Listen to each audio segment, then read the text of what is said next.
Good afternoon, guys. Good afternoon, Max. Good afternoon, Jonathan. So we just firstly want to thank our wonderful supplement sponsors, which is Wolf Sups. So we have got a couple of products on here which do help with our recovery a lot. We've got electrolytes and we've got a sleep aid recovery. So first and foremost, to do a lot of work with us, Wolf Sups. Boom, thank you, guys. Yep, thank you, guys. So, drum roll. So we're back for the second podcast of the year. And we wanted to, the aim of these podcasts are to basically show you that addiction is a real thing. And you will all know mine and Jodie's background, alcoholism, drug addiction, but we want to show that addictions come in different shapes and sizes, and a lot of things can fit under the umbrella of addiction. And so we've got our good pal Jonathan with us. Hello, Jonathan. Thanks for having me, boys. No problem. So with you, it was a bit different. It wasn't drugs, it wasn't alcohol. No. It was something that is quite unavoidable to everyday people. So yeah, it's a killer. Food, I understand. Food addiction. This one intrigues me. It does massively. Yeah. Because I was just saying, I love food. We all love food, don't we, in a certain aspect? Yeah, I was just saying then, like, for me, I know how drugs and alcohol can ruin somebody's life. I know how it can affect a family. I know how what kind of effect it can have on your mental state, on your physical state. But and I've seen stories similar to yours. Yeah. And I always wondered, how does something that you need to survive? Because you don't need drugs and alcohol to survive. No. But you need food to survive. Yeah. So how does that work? How does that destroy a person? So where did it all start from? I think it started from a young age. I think I've always been overweight from a young age. I had a decent upbringing, but through school I was big, and I mean, I've always tried to think back what potentially could have caused it. Now, the only thing what I can relatively put my hand on art and say did definitely cause something in my life is when I lost my nana when I was like 11, 12. And she meant a lot to me, my nana, at that time. And I remember, like, even from being I think I lost her at 12, and then, like, I remember 13, 14, like, walking home at dinner time and calling to the shop for a pack of biscuits and eating a pack of biscuits from, even from being that young. Yeah. And obviously, like, looking back now, I think, like, Jesus, even from 13, 14, and then I think it's just blown up. And then when I was about 19, I ended up working outdoors in town. And I lost, I remember being, at 19, I was 27 stone. And I got down to 17. And then... just through gym and exercise, yeah. And then after that... but I still had a problem with food, though. I still had a mass... And I think the reason... When I lost that weight last time, when I didn't have no kids, I didn't have no family, and I had a lot of free time. And I think when I look back, I literally probably starved myself. Yeah. So there was no education around it. No. And then met my missus, early 20s, and then obviously... Like I said, the addiction never went away. So, and then it just went up and up and up and up, and then it escalated like into like out of control, basically. At what point did you think to yourself, this is more than just I enjoy food? Like, at what point did you think I've got an unhealthy relationship with it?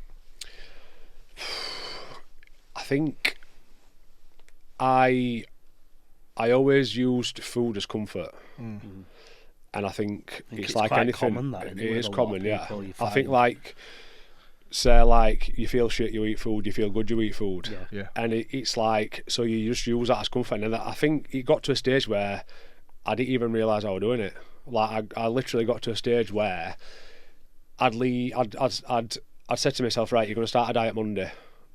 I'd leave home Monday morning for work at 7:30, and I'd be in McDonald's drive-thru at 7:45.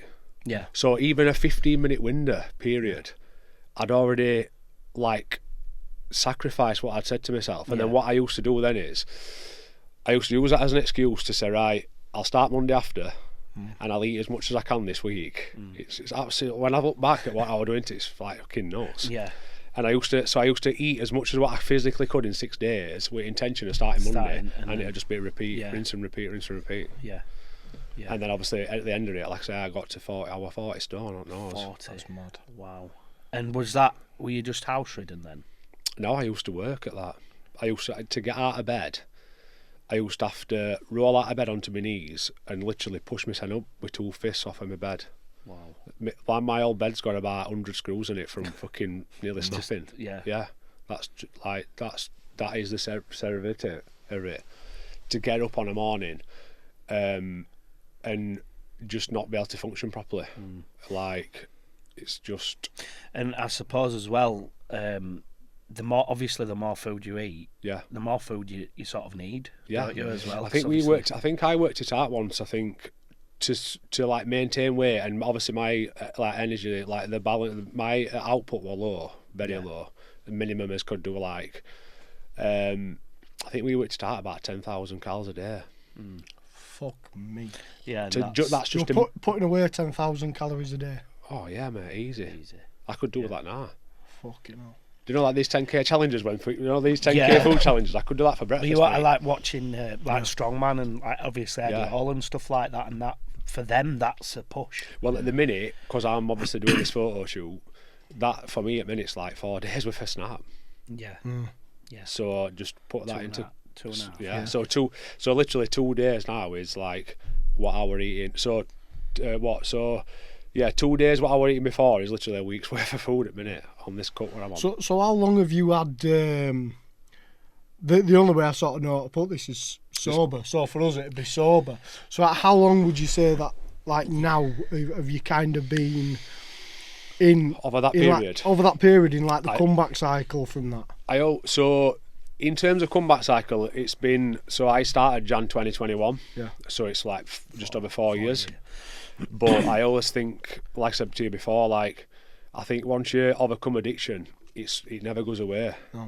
And it's always in the background. And I think you have to do whatever it is individually. You have to do a minimum of self-care to keep it at bay. And I always think I always tell myself, and I think it's a good thing really because it keeps you focused. But I think. Yeah. I always treat myself as being one step from going back to what I was. So we tend to talk about it a lot, and I treat it as my shadow. Yeah. You know, or my reflection. Like Peter wherever Pan, it is, it's there. Yeah, you know, yeah. And it's always going to be there. You as well. Yeah, and it's always going to be there. Yeah, it chases you. So like we chatted a little bit earlier, and so like your food now, then. Yeah. It's obviously you've got a coach. Yeah. I've just started with one. Yeah. Was that for the photo shoot, or you're just going to keep that going? No, I think that is just for the shoot. Yeah. And the only reason why that is because I am not educated on. Yeah. So I can tell somebody how to lose weight, but obviously in regard, do you know what I mean? So, but in regards to like getting photo shoot lean, and it's like I was saying before, like a lot of people are like, "Why the fuck are you doing this for a picture?" It's and different. I'm like, I get it. I completely get it. You get it because you're in that industry, but it's like I'll say to them like, it's not the picture, it's the journey, and the mindset of it. And what you'll need to do afterwards is have another, maybe not a shoot, but something else to look goal, at. You'll need something else. We do, don't we? We are big on talking about external goals. Yeah. Like if your journey was predominantly about keeping weight off. Yeah. Right? It's going to get very boring very fast. Yeah. And it's going to turn into a very dark fucking place for you. So I always say you need an external goal. You try to reinvent yourself into something you never were. Right? That's what's going to keep you going. Yeah. Ultimately. So for me, I've always been active with gym and, even before drugs and alcohol. But now it's like, well, I want to be the complete polar opposite of what I was before. So I'm going to compete in high rocks. I'm going to go for I want to go for podium spots. I want to go for Elite 15, sort of competitive level. I want to go for this and that. And I used to be skint. Right, I don't want to be skint now. Everything is just going to be the opposite. Everything, all areas of my life have changed. Like you just said with goals, like I think, I remember someone saying to me like, if your goals don't scare you, it's not big enough. Yeah, it's not big enough. And I love that saying. People get stagnant, right? So too comfortable. We've come across loads of people, haven't we? That we were saying off camera a couple of minutes ago that people think there's an end date to this, It's never right? finishes. Like there's no, like you can get to pinnacle moments like a year sober or a year out of the habit type thing, and that is a big moment because it's 12 months as a new person or working on yourself. But there's no day when it all sort of finishes. Somebody said to me like once, are you gonna wear your food forever? And I went, if it keeps me in shape, yeah. And I always think like, for me, like the addiction side will probably be with me till I die. I honestly, I always say that. Honest to God, I don't think it'll ever go away. No. Like we just said then as well, we were talking about social media and the power of it, and obviously some comments that we can get. You probably get more supportive comments than you do offensive ones. But I got a bit of flack the other week because I publicly, openly said on camera that my own personal opinion, I don't believe addiction is a disease, right? And like I've just said to you there, like with myself and Jode, drugs and alcohol, right? We don't depend on that every single day. It's not like, we can use a little bit or drink a little bit because bang, we'll be straight back to it. So we have to do things every day that keep us on straight and narrow. But with yourself, it's different. You were addicted to food, right? But you still need food to survive. In my opinion, I don't want to upset you guys, but I think food addiction is probably the hardest one to overcome. I said that. I didn't want to like thing, but because I think you need it to survive. Of course you do. So it's fucking hard. It is hard. Like it's tough, but it's the problem is and one of the things I've come to realise is that it's not about the weight, it's about everything else that comes with it. Like honest to God, like I couldn't even run right garden with my kids, and I lost 4 years of that. And like my mum says I'm a bit harsh by saying it, but I always say I was a shit dad for 4 years. But I can't change that. So what I can change is just going forward. And just being best I can now, and that's all I try and do. Do you know what I mean? And I bet you found as well that every aspect of your life, when you start working on yourself, right? You probably didn't want to do this. Correct me if I'm wrong, but you probably didn't want to reinvent yourself for the benefit of someone else. You had to do it for you, but at the side of that, other people have benefited. 100%. You know what I mean? But you've got to do it for yourself. And I'm a big believer that on the days that you can't do it for yourself, do it for your loved ones or your kids, because that'll on the days that you can't be asked to get it. I go up every morning at 3:45. Mate, honest to God, I could easily roll over and go to bed. But discipline just takes over. Get out of bed and do what I need to do. And if I'm being totally honest with you, I don't love going to gym. No. But I like the feeling what I get after I come out and think, you know what? The drive I have to gym, I see everybody's lights out, everybody's in bed, and then I get to the gym and there's probably same probably 15, 20 people who will go every morning and they're putting work in, do you know what I mean? See that there, what you just said? It's discipline. Yeah, and we've said it openly before, haven't we? Recovery to us is discipline. That is it.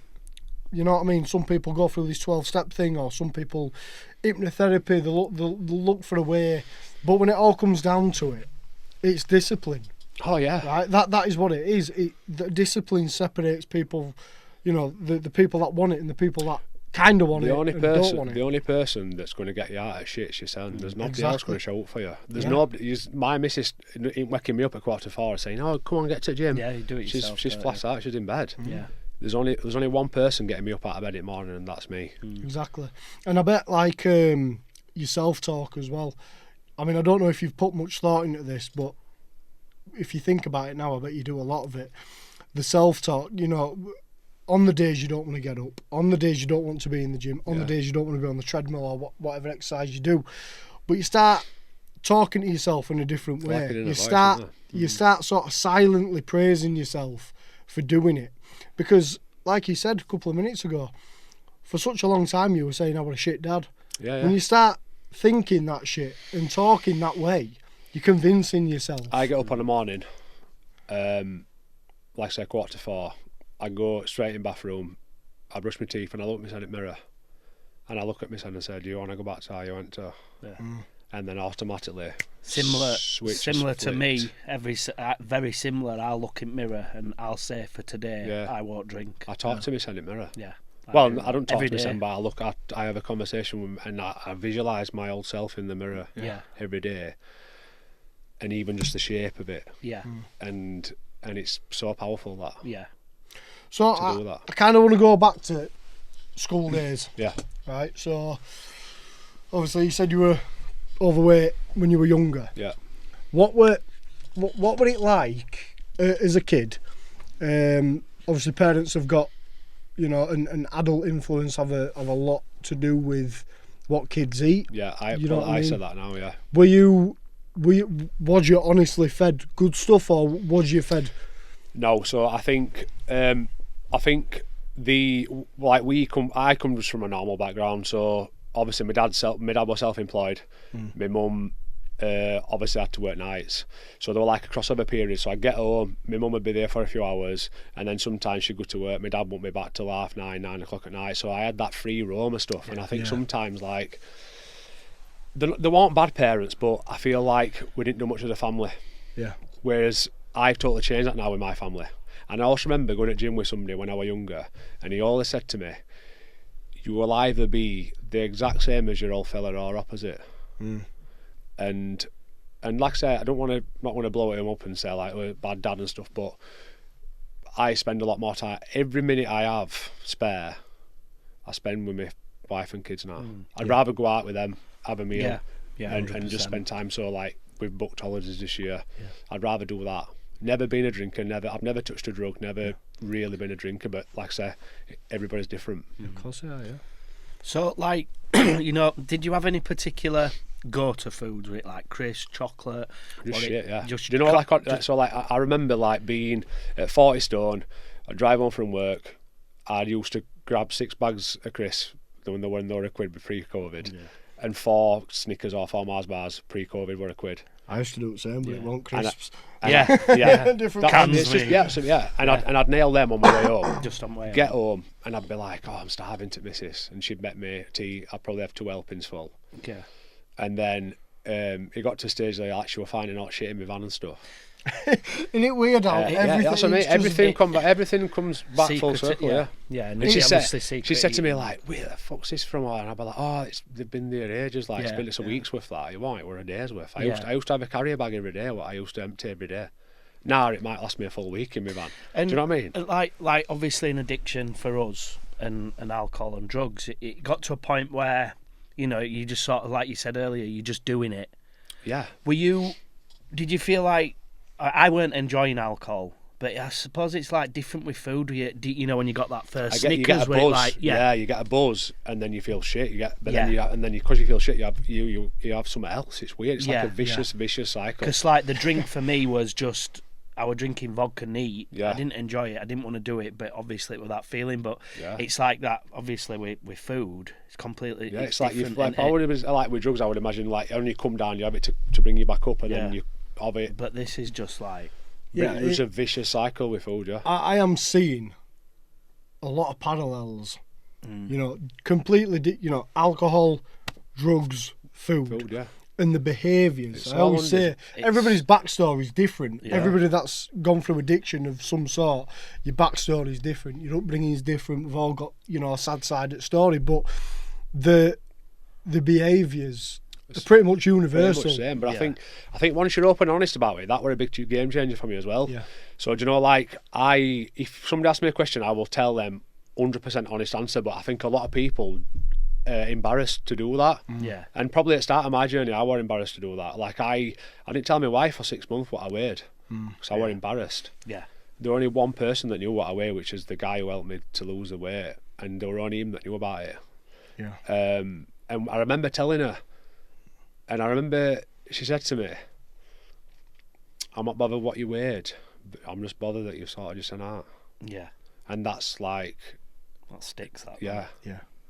That was like a sticking moment. That I think like because obviously it intrigues me with food because when I'm doing a bodybuilding show, as soon as I've walked off that stage, I eat like fuck. Yeah. So like after my first show, I had 12 double cheeseburgers, 2 Big Macs, and 6 Krispy Kreme donuts in one sitting after my show.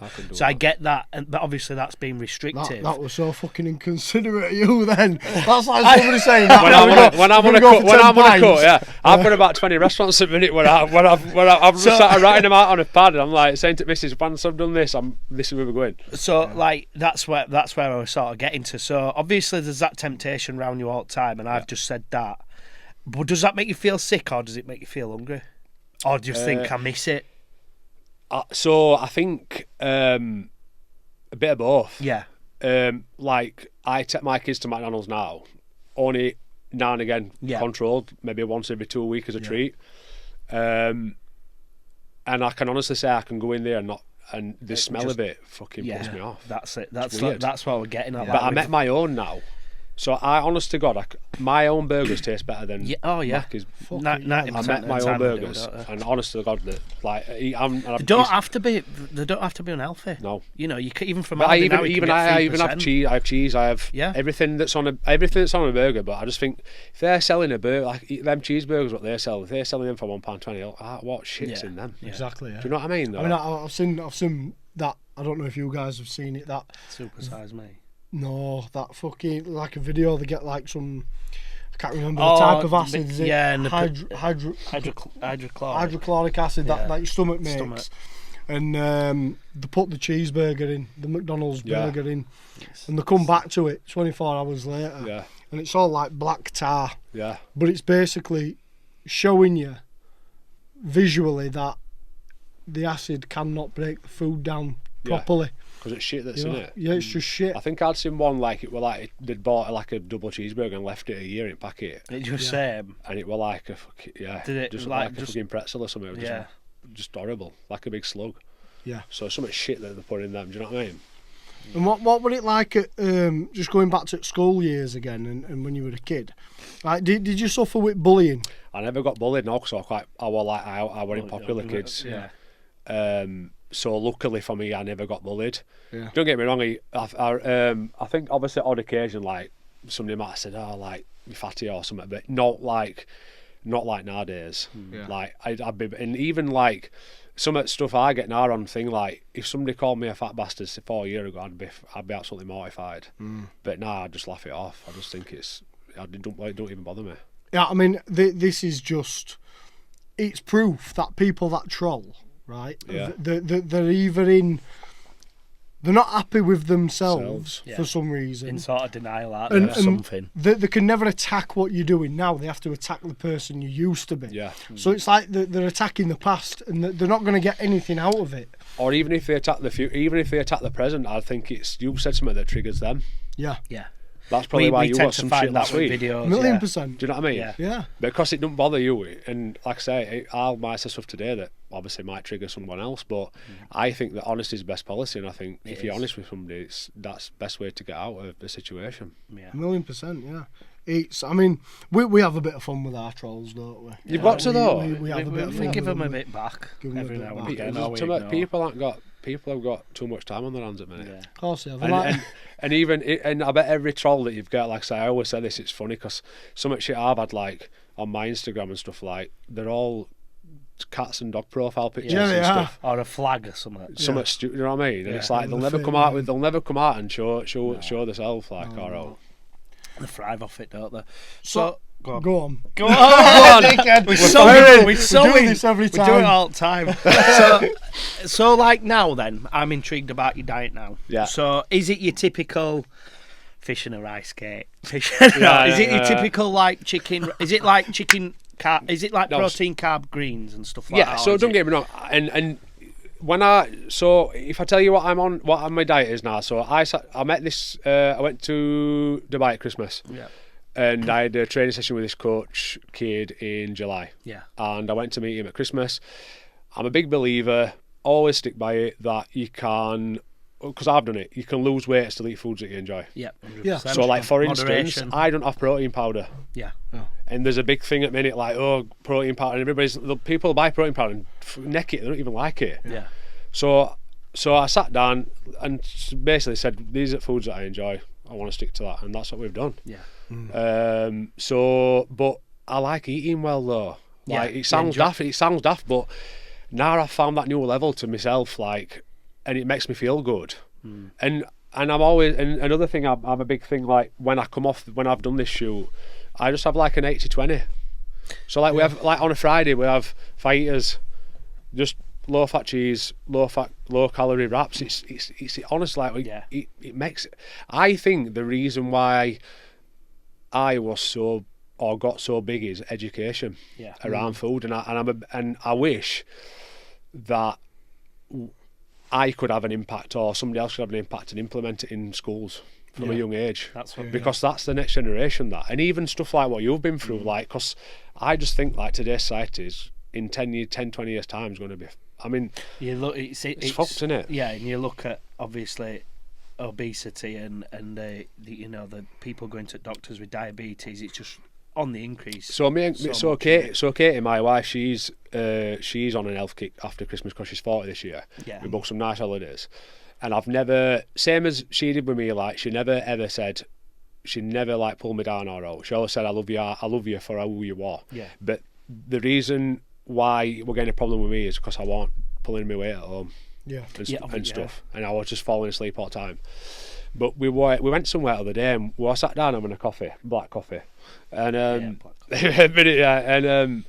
I was looking round, and I said to her, like, and it wasn't disrespectful this, because I'm not that type of person, but I looked round and I said to her, I went, look how many people's here now, like a shopping centre, and I went, look how many people's in shape, and I probably could count on one hand. And it's scary, that. It is. Very, very scary, because I honestly think in 10, 20 years' time, I think in today's society, my old self, 40 stone walking down the road, don't get me wrong, probably had odd luck, but it's just normal.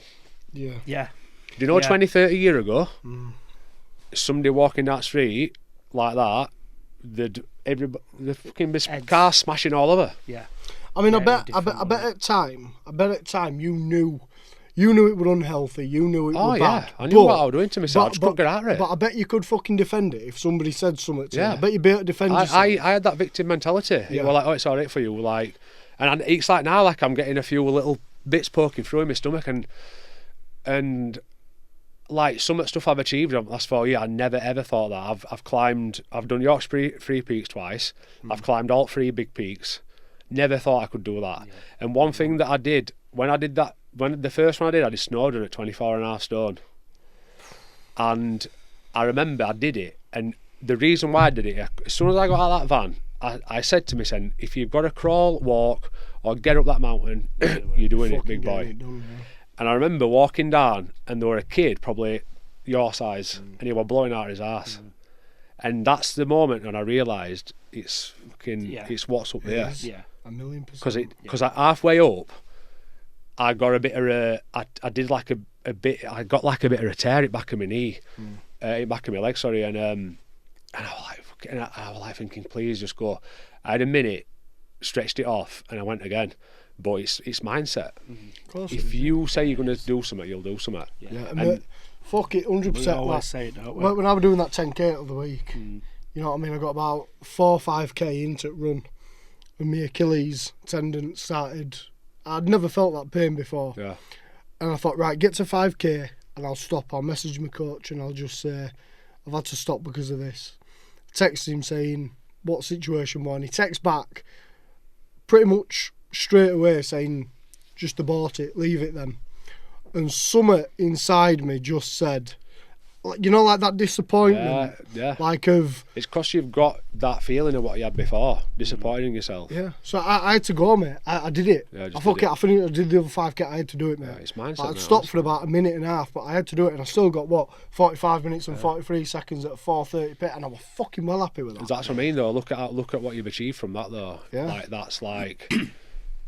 that'll inspire someone else to do that when you've done that, and it's but like I say, same again, it's what you've gone through to finish that, and that's just infectious in every other area of your life going forward. Don't get me wrong, I like to sort of, I won't say broadcast, but I like to be I like to put it out there, you know, my progress and what I achieve. We both do. And I've seen, you know, obviously you do as well, because I've looked through your social media, and you like to put it out there because, number one, it's, you know, it's something that you've achieved, right? You are now reinventing yourself and you're proud of it, and rightly so. But most of the work that counts is done in silence, when nobody's watching. That run that I did when my Achilles were going, nobody were there. It's a lonely place, that track. Nobody were there with me. There were other people running, but they didn't know me. But do you know what though? Do you know if you'd have stopped and come away from it, there's only one person that knew that you'd not finished it. Yeah, me. Yeah, exactly. And you know what it felt like? It felt like if I'd have stopped and got back in car and fucked off, it'd have felt like I've just done a line of coke and thrown away nearly a year and a half worth of sobriety. But even still though, like, probably that's not come overnight though, what you've done. No, it hasn't. It's a level of discipline, and I think you go through the gears. Like, I didn't think I had another gear, but I found another gear. About last 6 weeks, I've dropped 12 key in 6 weeks. I found a sixth gear, and maybe I might find a seventh. You never know. So obviously you've got your shoot, your photo shoot. Wait, is that, are you going to do? Is that in a gym or is it? So there's potential to do it in a gym, and there's potential to do it. The coach who I've gone with has got a photo shoot in Marbella, but it's not till June, that. Right. But I'll be honest with you, my intention's to get in and get out, because I like this now. Yeah. Do you know what I mean? Yeah. But the kid who got me, the kid who helped me at 40 stone, he's got a gym in Barnsley, and I might do it there. I'm not decided. I need to get lean enough first. Yeah. So have you got an aim as to body fat? I think it's on look, because obviously my look's a bit different, because obviously I've had two skin procedures, you see. So I've had going to touch on that. Yeah, so I've had my skin off. So I had the first one I had last year, I think April last year. And then I wasn't happy with it. There was still a bit to do, because originally they were going to do the excess skin, obviously. So I had I'll show you a photo after. So I had 5.5 pound cut off. So there's not many surgeons in the UK that. So I were in surgery 9.5 hours for the first one. So I was on my back for about 5.5, where I did my chest and then the front. And then in surgery they flipped me over and did my back as well. So I had a 360. But there's not many surgeons that do that in the UK. There's only a couple what do it. But the original plan was to do up the middle as well. So I woke up and he just said, like, obviously it took, because there were a load of veins inside what he's had to burn and stuff. So he said, I didn't want to. He said, I would have put you under risk if I'd have carried on. Yeah. Which I didn't want, because I was petrified and heals me anyway. But pain were fine. And then I went back in October, just gone, and I've just had like the fleur de lis bit. So they were like a bit bally there. So I pushed that in, done a bit more lipo. So I've had two procedures last year. Yeah. So. But like I say, how I look at minute is I never ever thought I could achieve that. Yeah. Ever. It just gives so much hope for if anybody's watching as well, like, and they're stuck in that sort of like a food cycle, you know. I mean, being honest with you, like when I got help, it was by mistake really. What happened to me, like I said, the guy who helped me, we used to do videos every day in COVID. And I'd gone to message him 4 or 5 times, and I'd deleted the messages. Yeah. Because I was just like, I didn't want to ask for help. Yeah, I was gonna say, like, were there a point where, like, a rock bottom? Obviously, I nearly died through alcohol and an overdose. Marcus nearly died through cocaine. Was there a point where your rock bottom moment? Yeah. Where So you thought, do you know, like, I think everybody remembers that pinnacle moment, don't they? Do you know, before? It's like it sticks with you, doesn't it? Yeah. And September 2020. I went to a pie, and I've got a photo on my Instagram, and I swear to God, I literally created a fucking an air raid shelter in that thing because I didn't move from that spot all day. I felt so uncomfortable. I was looking around who were looking at me, even though probably nobody was sort of bothered as such. Didn't want to be there. Felt proper anxious. Didn't even go to the bar. Sent missus to the bar. Sent missus to picnic to bring me some food back. Everything. Never moved. And it was that point, and then I started watching these videos, and he would do like, just everything resonated with me, what he was saying. And like I said, I'd gone to message him, and I just didn't have bollocks to message him and say I need help. Which I think a lot of men have now. There's a lot of stigma on it. There is. And then January that year, 2021, I think it might have been about 14, 15 for Jan.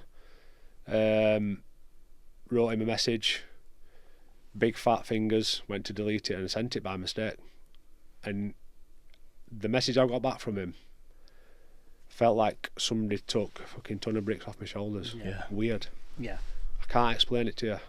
Like, even now it gives me goosebumps. It's just that understanding that somebody understands. And I think what it is, like, I've had my mum crying, offering to get me a gastric band, numerous occasions. Told her to fuck off, which is just part of my journey. I'm not proud of it, but it is what it is. Can't change it. I had my missus obviously saying you need to sort yourself out for months. Never did it. And I think when I look back, I think I needed somebody who I didn't know to come in and just take reins. And that's what we did. And then we called it Mission Impossible. I even tried to get out of it because I always think your brains are rooted for the easy route. Of course it is. So even though I messaged him for help, he messaged back and he was like, right, I'm going to put you in a group WhatsApp. And I messaged him back saying I'm not comfortable with that. I didn't want to, because in my head, do you know like how you like post your calories and stuff? And like, there were like a bit of a basis where like, well, work your calories out, whatever. And my brain was saying to me, people are going to look at my calories and think, fucking hell, I know his weight. Do you know what I mean? Because of that. So it's like working back. And I tried to get out of it, and he went, you can message me privately. Then I tried to get out again, and he said, listen, if I don't get your results, I'll give you your money back. And I thought, fucking hell, I was all right, I'll pay him and then I'll get my money back, and then that's it, we'll part ways. First week, I remember going to the supermarket, and I'd seen my mate's missus work there. And looking back now, I went in, I must have been a right mess. I looked like, got these shorts on, t-shirt on, massive, dragging my son round Aldi. And I used to shop there quite regular, and obviously this shopping basket was different to my normal shopping basket. And she looked at me and I went, tomorrow I'm back on it. And she remembered I had lost that 10 stone from being younger. And she went, well, you've done it before, you'll do it again. And it was weird at that pinnacle moment, and I knew I'd do it. And then that first week, I was still eating McDonald's because I were having wraps. So to start with, I were all about calories, and then over time, I've cleaned it up. You can't just. No, you can't just go cold turkey on that. In any addiction as well. And I thought, right, got on scales that first week. Bearing in mind, I'd had chocolate every day, Chris every day. I'd had McDonald's wraps, the chicken wraps. £19 in first week. Wow. And it was that point I thought, you're gonna fucking do this. Weird. And I never had doubt, and from that moment everything was small goals take wins. When I'd lost weight previous, I'd always save my 7 and 8 XL clothes in wardrobe for a rainy day. This time, every time I got in next size down, I threw them. And it was part of me. It was like, that's your old identity. That. And I threw them, and I used to get a buzz from going. I went from 8XL to 7, 6. And I used to buy the same clothes. Because you could never dress for looking smart. It was just dressing to fit. To fit. And I remember, even funnily, like how people are, we are like. I remember just before I kind of got into like mainstream clothing, there's a big man's shop in town in Barnsley, and it must have been their smallest size belt, which I think might have been a 40, something like that. And I needed a new belt, and I went in for it, and she went, bear in mind, like, I thought, thinking about it now, I think it's nuts. And she went, oh God, you're gonna have to stop losing weight. You won't be able to shop here anymore. And I'm polite like, and I got this belt, and I looked at her and I went, I'm not being funny, love, but do you know the day that I can't shop here? Like that's when I've made it. Yeah. And she looked at me going out, and I think she thought like fair play. Yeah. But she was trying to drag me back in to put weight. You know what I mean? It's crazy, isn't it? How people are like that. Yeah. 1,000,000%. Fucking hell. I mean, like, you were talking about, sort of reducing. You can't go cold turkey with that kind of stuff and that. Now, with addiction, depending what substance, what the addiction is, alcohol can change you. It can get you physically, right? Cocaine, there's no physical addiction to it. It's all mental, right? And I'm guessing, I'd take a stab at guessing food is very much similar. It is very much a mental addiction, and when we go and get help, you've got to be very fucking careful where you go for help. Yeah. You've got to be very careful where you go for advice, because I used a company called Turning Point in the beginning before I found him, because he was the one that got me sober. He saved he put me on the path to saving my own life.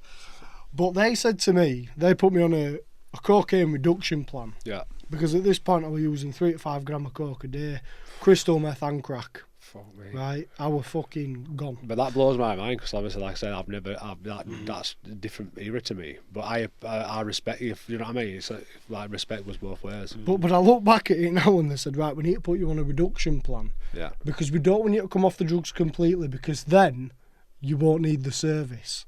Fucking right. Hell. What that translates to is we want you to keep using, so we keep getting funding for you. Right, and a lot of people that come to us now, they go, yeah, well, these guys have said I need to go on a reduction plan. Listen, cocaine and alcohol, don't get them mixed up. They're completely different effects, right? What they do physically, psychologically, it's completely different. We're not medical professionals, but don't take a fucking genius to work that one out. Yeah.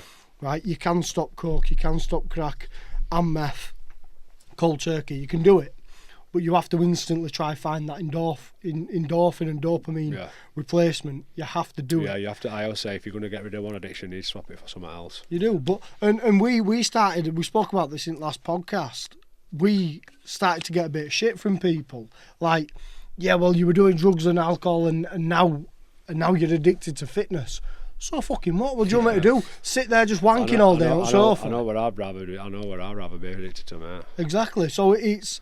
But that's probably because they're not in that. Probably because they're not getting up on. They're not running and they're not doing any workouts and stuff. They got sober a different. You triggered something from them. That's what it. Do you know what I mean? You've said something to trigger them, trigger their reaction. Yeah. We get that a lot, don't we? I mean, look at. The way that we did things as people, the way you lost weight, the way we got sober, we're always going to be defensive of that way, because it means something to us. Yeah. It's quite personal to us, isn't it? Which I get that. Some people that have done a 12-step program will, they kind of look at what we do and they're like, no, you need to believe in an higher power and you need to do. Listen, if that worked for you, I respect that. Yeah. But I didn't go down that route. Now, I'm pretty sure there are some things that I look at and I think, what the fuck, you know what I mean? As if that is an actual way people try doing it. Yeah. You're buying into that shit. Some certain type of wishy-washy shit. But I bet the way you've done it, you went the hard way about doing it. You went the way that takes some bollocks and discipline. You've done this naturally. But that's made me the person that I am today. Exactly. Yeah. So what do you think about the surgical? Let's say, like, for example, my missus, she was never big, yeah, but after having 2 kids, she's always been curvy. I love the body. I always loved the body, no matter what she looked like. Yeah. But she was curvy, and then obviously we had his kids, and she put weight on. Yeah. Right. We'd gone through. I was in addiction at time after kids were born, so she kind of comfort ate. So I completely understand where you're coming from when you talk about sort of comfort eating and that. She did that, and it just sort of piled on her. I can't remember exactly where she got to. I want to say 15 stone, and if it wasn't 15 stone, I'm sorry, love. But she went and had gastric sleeve done. Yeah. Right? And I'm obviously one of these, go to the gym, eat healthy, all this kind of stuff. And some people don't want to step foot in the gym until, they've lost it. Yeah. But I guess the main result is just to look better. And some people, when they look better, they feel better. But back in the day, before all these surgeries started happening and these skinny jabs and stuff like that, you had to get your ass to the fucking gym. There were no magic procedure. There were no magic potion that we're going to do it. You had to do that. Yeah. Whereas now, it's so different and there's so many corners that can be cut. Yeah, I'll come back to it. I think it's the person that makes you on the destination. It's not the journey. But I think for me, might ruffle some feathers. Maybe it's because I've done it what people call the hard way. I'm not against gastric bands. I think they are a good tool, my opinion, for somebody who's last resort. Do you know, like, say they're like nearly at death. Yeah. I think how the world's gone, everything's pushed forward, but obviously in terms of like in terms of the human body's not moved forward, we're still the same. Do you know what I mean? So technology's moved forward. Like, you can get a Greg's fucking half an hour delivery. Everybody wants that quick fix. But what I'm big on is I think that it's like the analogy of, like, if you take a toy away from a baby, or say a baby, they can't have something, they want it more. Yeah. So for me personally, I think it's more mindset. Yeah. Because I think if you cut somebody's stomach away, or you inject Monjaro, whatever, to suppress your appetite, like, you're dependent on that. Yeah. So I saw a post the other day and somebody put, I've been having Monjaro for like 6 months, lost 5 stone, but I'm petrified of coming off it. Yeah. Do you know what I mean? And it's like, in my opinion, even them just saying that, they know, or in their head they associate, when they come off that, they're going to put weight on. And that's more along the lines to me of a mental dependency. Yeah, that's what I mean. Yeah. So that itself, because the way you've done it, you've got right to core of this problem. Yeah. In my opinion, you have, because the biggest thing that you've changed is your mindset. That's not your body, your mindset. No. Right now, a lot of people get this quick fix done. Yeah. Right. Yeah, they look fantastic, but it don't always work though, you know. But that the mind's still in the change the body, or they've changed what they need to change. But I know people who's had them and they've stretched them and they've put weight back on. Because the mind's not, because it's not sorted the issue out. Yeah. They need to get to the root core of the issue, which is the mindset. People, like I said, I got offered it. My mum offered me to buy twice. She said, I will pay for you to go to Turkey and have it done. And I refused it twice. But what is, like, has she kept the weight off? She has. I mean, she's gone through. I mean, obviously, I'm very active with gym and exercise. So occasionally she will come with me. Do you know what I mean? Like, she, because obviously we separated for 3 months when I kind of fucked off to get myself sorted. Yeah. You know, when we got back together, you know, she wasn't really eating because obviously she was going through depression. What was going on with me, having to raise 2 kids without me, I was being a dick while we weren't together, all that kind of stuff. And she'd lost a load of weight. She looked brilliant, but it wasn't the healthiest way because she wasn't eating. Yeah. Right. Now she's not banged it on. You know, she's very aware that because of what she's been going through, yes, she'll comfort eat. But the problem with her that we're trying to get to the bottom of is how to get the right kind of nutrition in. Because it's easy to just pick a snack up. But you got to think, when your stomach's size of that, right, when it's half the size of what it was, or even a quarter the size of what it was, a fucking Kit Kat's going to fill it. Right? So if you have that craving for a snack, she has a snack, she's full then she don't want a tea. I see a lot of these people who have been like same weight as me and they've had gastric sleeves and stuff, and they just look like a big fucking ball sack because of that, because they've come off it that and they've had like they've not been malnourished. Like you said earlier, I think especially with food, obviously everything requires an education. But especially with food, it's you need to know what you can eat to maintain a healthy lifestyle inside as well, isn't it? It's all right having having surgeries and quick fixes and stuff. But if you still haven't altered, you know, I can eat that but less of it, and it's still shit, you know, and then it's never going to change, innit? And I think, especially nowadays, like you say, 20 minutes your food's at your door. Obviously, it's changed a lot. I saw a picture in either on social media or in a newspaper or something. Yeah, I do read newspapers occasionally. And it was a picture of a beach in the 1980s. I think it was 1985, something like that. And then, you know, and it was just incredible difference. And people looked.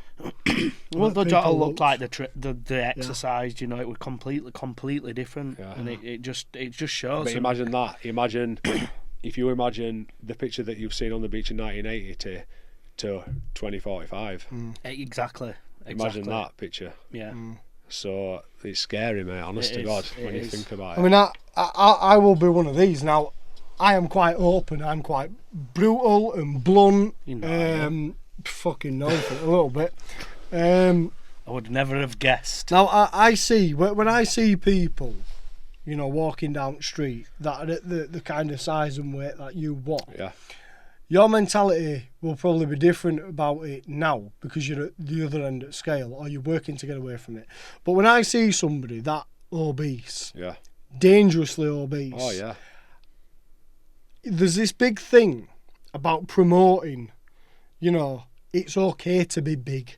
It's okay to be this. It's okay. I look at that and I think that is disgustingly unhealthy. Yeah, he is. Right? But I agree with you. Literally, when this goes out, somebody will listen to this and they will try shoot me in the fucking head for it. Yeah. Right? Listen, I do not give a fuck. It is unhealthy. It really is. I think I were months from death. I used to wake up. I used to wake up, mate, at night choking. Yeah. I didn't have a sleep apnea machine. I used to wake up choking. My missus had to come and thump me in back. I was gasping for breath. Yeah. And now I've gone all the way. She's woke me up twice thinking I've fucking croaked it. Because I don't snore. Yeah. I wish I could set same. I was getting elbows and knees. And like, coming from someone who's been both weights, like, been 40 stones hard. Yeah. Been 15.5 stones hard. But I guarantee you, I can tell you what's easier. Yeah. 1,000,000%. Do you know what I mean? 1,000,000%. I think touching on that as well, like obviously people look at people and think they're overweight, but they don't. The people that are overweight, they don't think of what it's doing internally, do they? And that's why, like, I agree with you with saying, like, big is beautiful. Well, fair enough. If you can't be arsed losing weight for your own self and a healthy lifestyle, and being present for your family and your kids and stuff, you know, and it's they don't. That it's like I'm even though, like I said, in theory now it's like I'm big. I always say it like it's not necessarily about how much you weigh. It's everything that comes with it. So like being able to, like I said, being able to run around with kids, being able to do housework, being able to help out, carry shopping in, not fall asleep when you get home from work. I bet you had to think literally your next step, didn't you? At that weight. Did you think like, right, I'm gonna have to go and eat toilet? This is gonna be hard. Have you seen that film with Brendan Fraser, The Whale? Yeah, no, I've seen. Yeah, it's similar to that. I've seen a little bit of it. I started watching it once, and I'll be honest with you, I turned it off because I felt physically sick. Yeah. Because that reminded me of me, and that probably triggered me. That's like me watching Wolf of Wall Street. Yeah. That's why I turned it off. I didn't watch it all the way through. That's first thing that kind of came to my mind. Yeah, like get up, open fridge. Yeah. First thing, like, I used to go to the toilet 5 times a night because I was drinking that much because I was my sugar, you know, because I was having that much sugar. Yeah. So I was like drinking litres of water to get that, and then I was waking up. I was probably going to the toilet every 2 hours.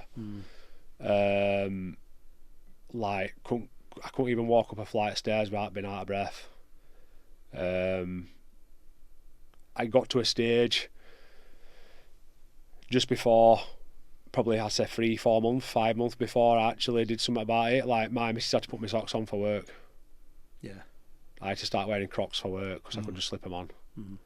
Like, but I still continued at that weight. Do you know what I mean? It wasn't like it was like first day she put my socks on. Fucking hell, that's it, trigger. I'd asked it day after and day after that and day after that, and I think, why? What were you doing? Do you know what I mean? But like I said, I look back at I kind of forget this opens up stuff because I forget stuff what's happened because I kind of feel like I've left my old self. Yeah. Yeah. Do you get what I mean? Yeah. So you kind of forget stuff like you do. because you live in it moment now. Like even just that, like putting your socks on. Do you feel like it was kind of a dream? Because I look back at some of the things I did. I mean, I was with the 1% Outlaw Motorcycle Club for years. I had a bit of a criminal life, you know, and like now I help people. Yeah. I coach people. I help myself. I'm a fucking brilliant dad, brilliant partner, a good friend. Yeah. You know, loyal to the bone, with everybody and everything round me, driven. And it's so hard to, like, I know it happened because I've got the gang ink and I've got the scars to prove it and all that kind of shit. Yeah. But looking back because of where I am now, I think, was I really happen? capable of smashing somebody's skull in? Yeah. Did I really, you know what I mean? Like, were I really capable of not being around these kids and this woman, like, all weekend? And you kind of look back on it and you think, did it happen? It fucking did. You just ask your missus, she'll remind you. Do you know It's because what I you mean? live in it moment, though, isn't Yeah, it? you You've kind of, it's because don't you've know like any you've other put way. that one, you've put your old self to the side. Yeah. So because you live in for moment now, it's like you're living for present, not for past. At that and time, into the future you as don't well. know any other way. No, you don't. No. I didn't know any other way than waking up and filling that with vodka and drinking it throughout the day. That was it. And one quote as well that I see with everything, not just addiction or recovery or anything, but just self-improvement is, remember, so many years ago you prayed to be where you are today. Oh yeah. Yeah. I'd have given my left arm for where I am today. Yeah. And I appreciate it. You know, every day I wake up now, I get up and I appreciate what I've got. Yeah.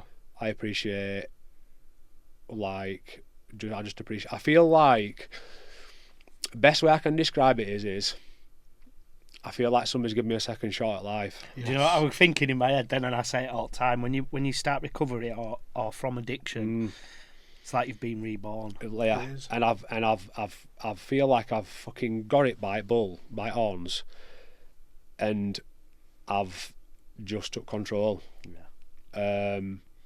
And we've bought us forever home. I've put money into other stuff, bought a few houses, and I've just driven in every area, and it's just totally changed my life. And the guy, like I said, we're really good mates now, and like, do you know, like you, like probably is to you, like I think I'll never forget, like, I just appreciate him. Do you know what I mean? Yeah. For what he's done for you. There's always that. I mean, I tried going to a few AA and NA meetings, but I felt like it wasn't me. You know, I kind of look back on it now, like AA and NA served a bit of a purpose for me. Yeah. Because the fact I took my ass there showed me that, right, I'm still in active addiction. Ready to do But you want to change. And I'm still going to go home and sniff a fat bag of flake. Yeah. But I'm actively looking. You're dipping your foot in pond years to thinking, like, I want to change. You need to do it then, don't you? Yeah. Exactly. But then when I came across it, I kind of knew the type of person I needed to help me. Yeah. I did say, you know, I need somebody who's a bit like me, a bit down to earth, likes what I like, been through it, because I was getting people clean while I was still using, but the difference was I didn't have a mentor. Yeah. And then when I seen his post on Facebook saying he was like 6-7 months sober, and I was like, fucking hell, and I'd known him for 10 years prior anyway. Yeah. You know, just sort of say hello to her. And I messaged him just 2 words, don't we? And then that was it. I think they always said something like that. Do you know, whenever you want the result, go to somebody who's done it. Yeah. Yeah. That sticks as well. Yeah, so a bit like I say, like for like what I've done and probably what you've done, like it's not everybody's route, is it? Like I always say, like what works for me might not work for someone else. So like somebody said to me, like, send me over your diet plan, and I'm like, and I'll say why, and they'll be like, well, I just want to lose weight, and I'm like, yeah, but what's the point of me sending you? I might send you something, and you might not like. And that's just the start, and it's the plan's just the start, and it's like there ain't no magic pill, you know. It's graft, And it's like you say, it's discipline. Discipline is the key to success in anything. Yeah. It's doing the shit when you don't want to, and that's the bottom line of it through anything, isn't it? You know, when you were going through worst of it, Yeah. right, or let's say when you sort of started coming to the back end of it. I think, I probably said Right. back end were like probably from that September 2020 to Jan 21, so it was like a good 4 or 5 month period. Yeah. When you got to that stage, Yeah. did you envision where you are now? No. Did you not see, or did you not have any idea of what you wanted to ultimately be? No. No. No. So with me, it was so different with me. Like I would be up at like all night, obviously, because I've been on it all night. Yeah. Cocktail of fucking drugs.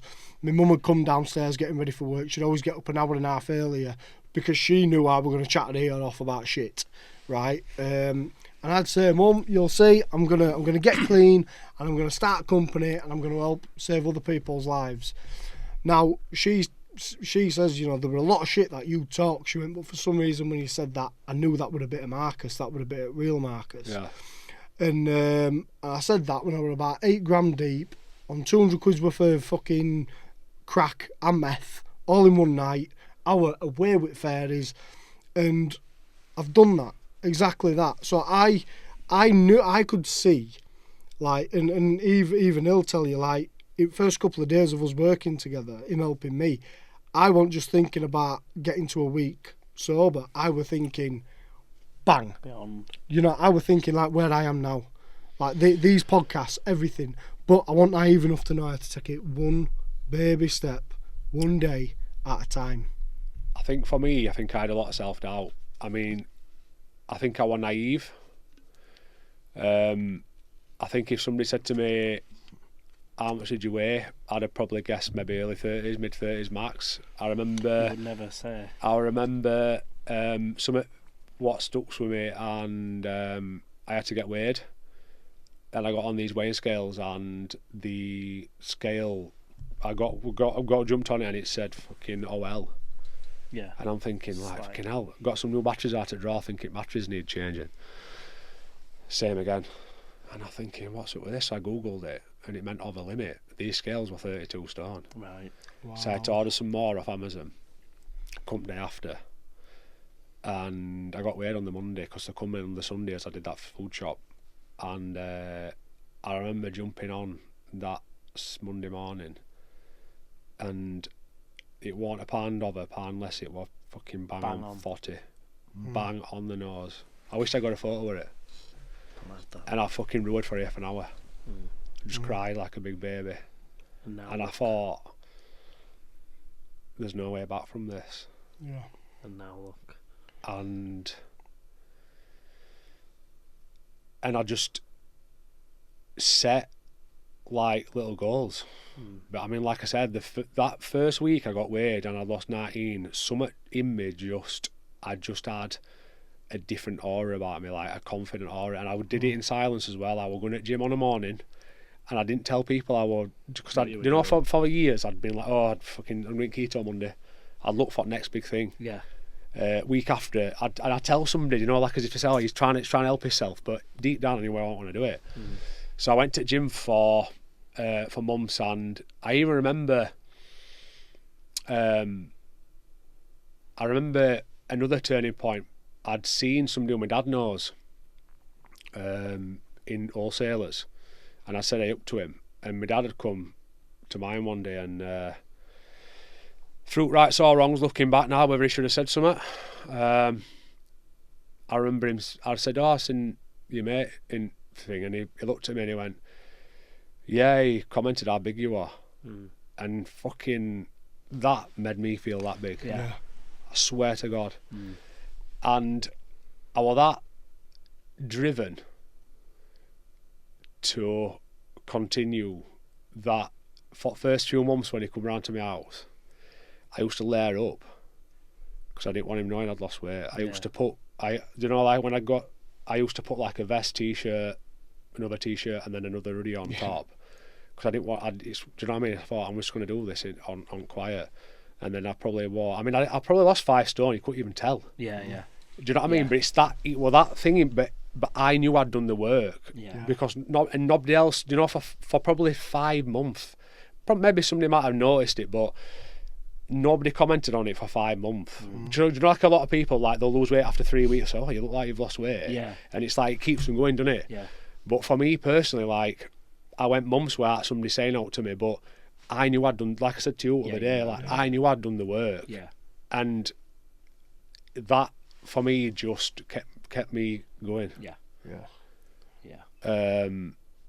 But that, like I said, there were a few turning points for me, but I think I was self-doubt. I never thought I said, I would have literally given my left arm to be where I am today at that weight.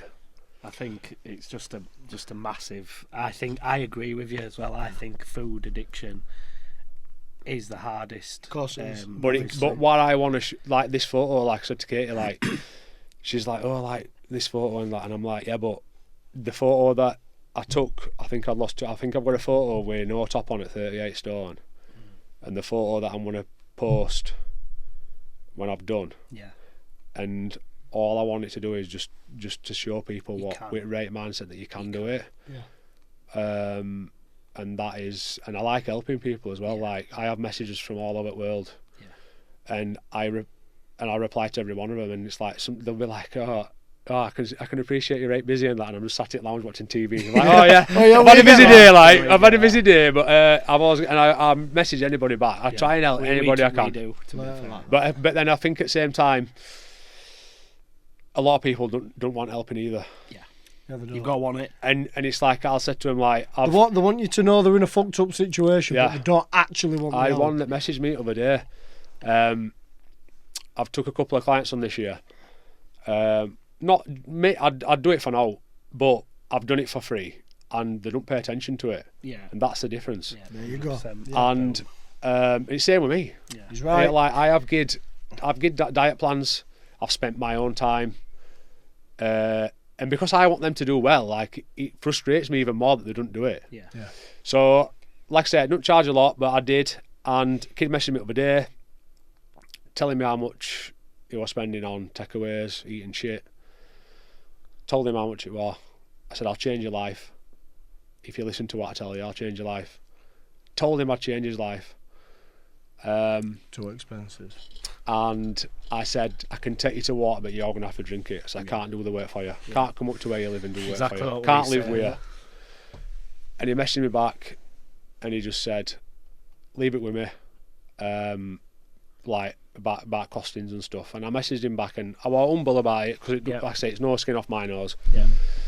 I just said, you've just told me how much you're spending on food and whatever on shit. Is it the fact that you can't afford it, or is it the fact that you know deep down you're not going to stick to it and not going to do it yourself? You're not ready for it. Yeah. And then got to be ready. he messaged back saying, fair comment. And not you know straight away then, don't you? It's better, like we said. And it's like, I'm not being a dick about it. Honesty. I'm not an idiot. I'm not an arse. Yeah. But I wanted to try and trigger something in him. Yeah. Because I'm really passionate about it. Like, probably what you are with your job. Do you know what I mean? Like, honestly, like, if I could help, if I can help one person, like, that makes me feel so much better. Yeah. Yeah. What you have to remember is as well that just that one person at the other side of the world. Like, we get global attention, and you know, like that fucking. Somebody commented on a reel of mine other week, and they said this video's just helped me with cravings and probably stopped me relapsing. Yeah. That was amazing. But you know what? That person, never met them, they've never met me. Yeah. But I wouldn't have been able to help them if I never had a day one. Yeah. If I never got my arse up in silence, took myself to the gym, actually reached out for help, did everything that's got me to this point now. So, when you were in your darkest days, I'm a big believer, right? The dark shit I went through, what you went through, it sounds unfair. Some people think, why would you ever be, meant to go through that? I think we all were meant to go through it. Yeah. To where we are now. Because we all want this. We all want to be blessed with courage and discipline, and we want to be seen as a fucking inspiration. Yeah, it's hard, but you can't just get blessed with it. You need to go through. Do you know what I always say? You cannot buy it. You can't. You can't buy that. And you can buy a lot of shit nowadays. But yeah, you can't buy discipline. You See, can't buy time as well. We have a saying, don't we? There's them and there's us. Yeah. Right? And I feel like we've earned the right to say it. Yeah. Right? People come to us and say, we want to get clean, we want to get sober. Right? Tell me everything. We're doing personalised custom plans to fit around their day-to-day life. Food plan, supplementation plan, group calls twice a week, 24-hour access to us, everything. Right? What some people don't seem to understand is that you have to massively get out of your comfort zone. Number one, you have to be able to listen to people that you are asking for the guidance from. Yeah. You don't go to somebody and say, I need your help, and not fucking listen. But we've all been there at some point where we've wanted I don't think we've wanted the help, we've wanted the attention. That's what we've wanted, right? But there's people that will want to sort of do what we've done. They want to start businesses, they want to start helping other people, they want to be big on social media because they've changed their life around. They'll want to start doing IROXs or become a bodybuilder, or they want to do everything we've done. Yeah. But it's not just a case of they won't be prepared to put the work in. Yeah, because we've had to really graft.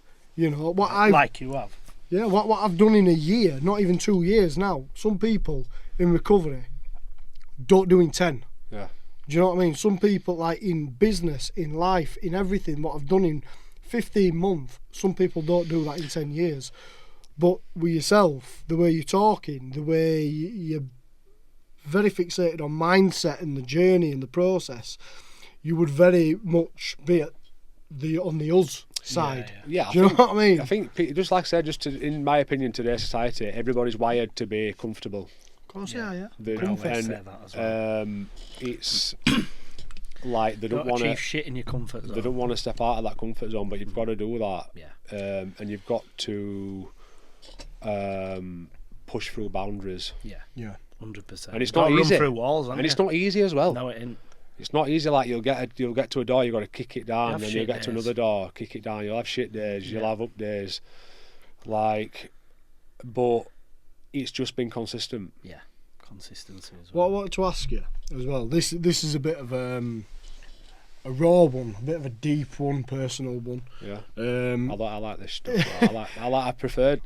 Honest to God, like I've loved today, mate. This is what I like. I like to be raw, honest, bit controversial, because that's how I am. But what it does by doing this is somebody watching this, people resonate with it though. They do, and that is a turning point for people. Yeah, it is. Once people are honest with themselves, what big game changer for me. Once I was open and honest, that were a game changer. Plus, people resonate with a true story as well.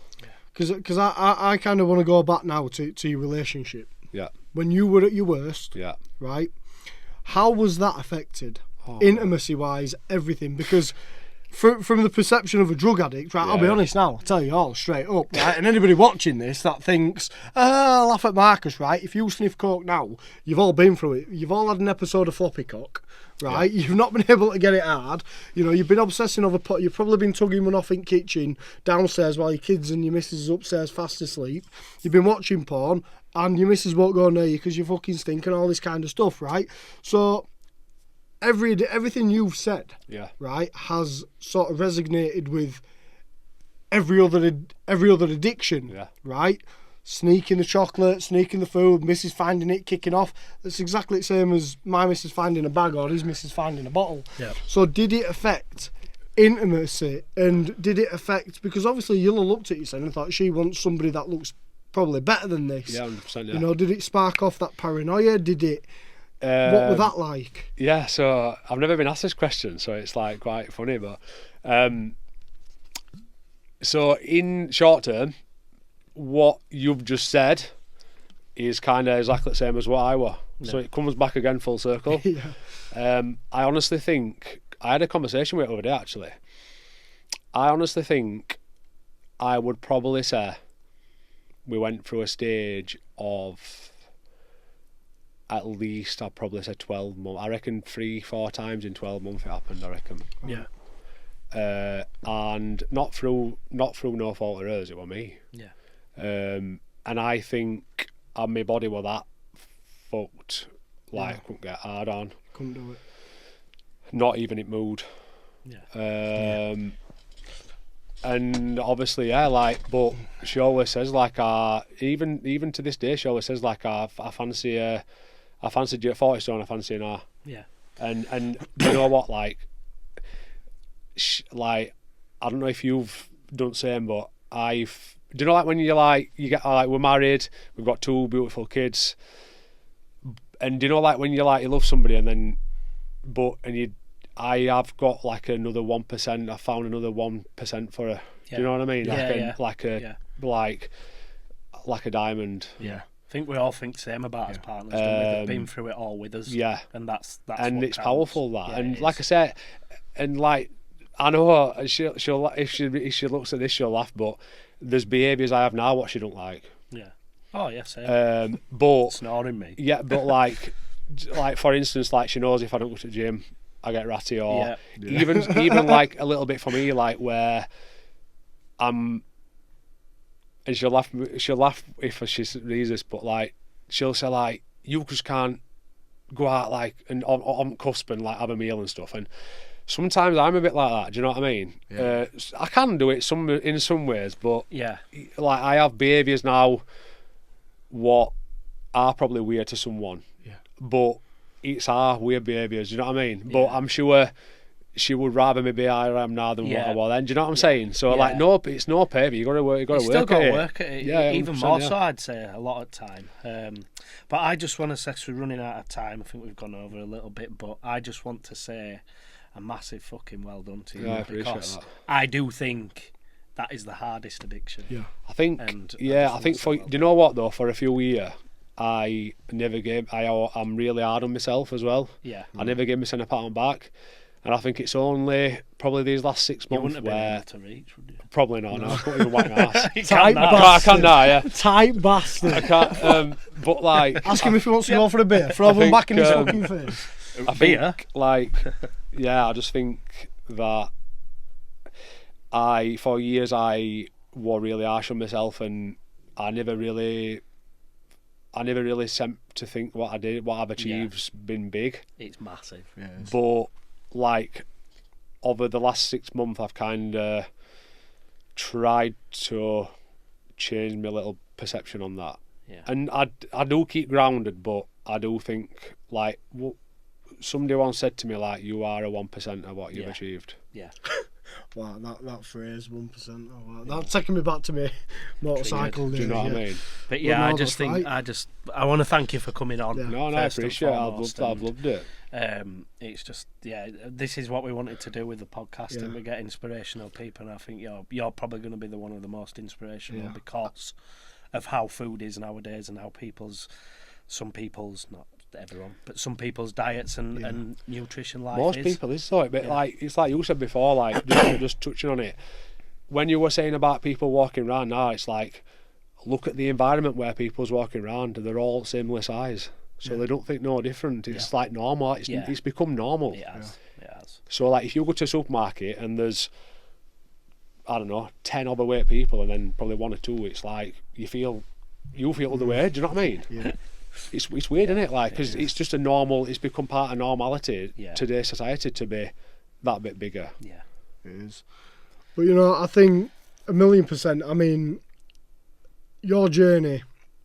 We all try to keep ourselves grounded, whatever we've been through. My advice to you would be, from one addict to another, is dream fucking big, mate. Yeah. Dream big. Don't hold yourself back. You did that for too many years. Yeah. Right? You're at a stage now where as long as that's... you know what to do to keep that fresh and that healthy. If that's healthy, that's healthy. But I literally, mate, shout your story to, off at rooftops and just go as big as you can. I think last thing I'd like to say as well is, and you'll probably resonate with this as well, I think when you're doing your own journey as well, sometimes you've got to be selfish. You have to. And I'm a selfish bastard, me. And I don't mind admitting that now. I used to think a bit funny about saying that. I'm selfish, but I always think, I had a conversation with my mate the other day who's been struggling a little bit, and I says, how can you pour from your cup if your cup's empty? Yeah. Look after your number one, and everything else will flow. Yeah, 100%. Yeah, 100%. And if you're fucked, how can you get energy and help other people, basically? Exactly what I'm big on that as well. Yeah. Yeah, that's it. But yeah, just like, again, well done. Thank you. Absolutely amazing. Also, a little well done to my little lad who's been helping out in the studio, Casper. Yeah. Well Go done. on, Casper, And thank you big to dog. Charlie as well, who's stuck in today for us. And again, Wolf Subs for helping us do this. And I think what we've done here today, guys, is we've presented somebody with a completely different addiction to what we had. We've sort of got to the bottom of it and seen firsthand now that, and heard firsthand that all the behaviours are universal. Yeah. Right? We're sneaky, we lie, we feel shit about ourselves, and he shares a very relatable mindset to us. Yeah. Discipline, right? Discipline. Whatever addiction it is, find the discipline. Work on yourself, right? That will pull you out of some very dark, depressive holes if you work on yourself. So thank you for coming on, Jonathan. Sorry, I just want to say that was like Jerry Springer's final thought. That. What it? I like it. I think you should need to do that. Do From that Marcus, more. Yeah. Right. I'm not Okay. doing that, but you do. Yeah. Right. Okay. Yeah. Thank you, Jonathan. No problem. Thanks Cheers, for having buddy. me, Thank you guys. for coming on, mate. Legend. Thank you. Keep it Loved mean. it. Keep it clean.